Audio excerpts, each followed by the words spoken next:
Hello everyone. Today we will talk about how to fix the app of YouTube Music. Then we will on then we click on settings.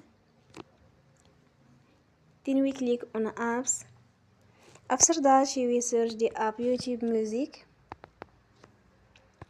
and we click. Then we will on for stop. After that we go to storage. Then we click on clear cache. In the end, turn your phone and you will recharge your phone again.